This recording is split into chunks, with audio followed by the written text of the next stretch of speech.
7번째 이야기. 신발장 정리. 지혜로운 사람은 다음 시작을 바로 잘할 수 있도록 마무리를 잘하는 사람이다. 예를 들어 학생 입장에서 내일 학교 숙제나 준비물은 물론 다음 날 입고 갈 옷, 양말까지 완벽하게 챙겨놓고 잠자리에 드는 것을 말하는 것이다. 그래서 그 다음 날 허둥지둥하지 않고 자기 스스로 챙겨서 바로 학교에 갈 수 있어야 하는 것이다. 신발을 벗고 신는 곳은 새로운 공간에서의 시작 장소이면서 그전 공간에서의 마무리를 하는 장소로 상징적인 공간이다. 그래서 신발 정리는 중요한 의미가 있다. 학교에서의 하루 일과는 신발장에서부터 시작을 하여 신발장에서 끝난다. 학교에 도착했을 때 신발을 벗고 실내화를 신고 신발을 신발장에 넣는 것은 집에서의 생활을 마무리하고 학교에서의 생활을 시작하는 것을 의미한다. 그런데 신발장에 신발을 제대로 넣지 않은 사람은 마무리가 잘 되지 않음을 의미하는 것이기 때문에 학교 생활 역시 제대로 시작을 할 수 없는 것이다.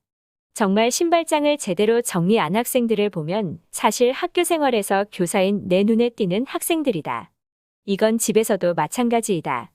집에 들어와서 신발을 가지런하게 벗어 놓는 것은 바깥에서의 생활을 제대로 마무리하고 집에서의 생활을 시작하는 것을 의미하는 것이다. 그런데 신발을 여기저기 벗어놓고 들어온 사람은 바깥 생활을 제대로 마무리하지 않았기 때문에 집에서의 생활을 제대로 시작할 수 없는 것이다.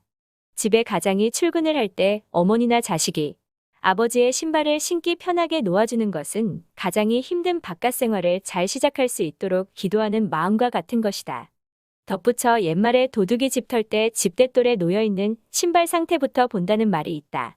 신발이 가지런히 정리정돈되어 있으면 다른 살림살이 단속도 잘 해놓았을 거라 여겨 다시 돌아가고 신발이 여기저기에 널려 있으면 다른 물건을 훔쳐가도 모를 거라고 생각을 하여 도둑질을 한다는 것이다. 전에 매일 아침 신발장이 잘 정리되어 있는지를 돌아다니시면서 보시던 교감 선생님이 계셨는데 그때 당시에는 왜 그리 신발장을 열심히 체크를 하시나라고 생각을 했는데 교감 선생님이 이 이치를 알고 계셨던 것이다. 아이들에게 위와 같이 설명을 해주고 신발장에 신발을 가지런히 놓는 게 얼마나 중요한 것인지, 그리고 신발장을 정리를 잘하는 사람은 마무리를 잘했기 때문에 지혜로운 사람이라는 걸 역시 이야기를 해주었다.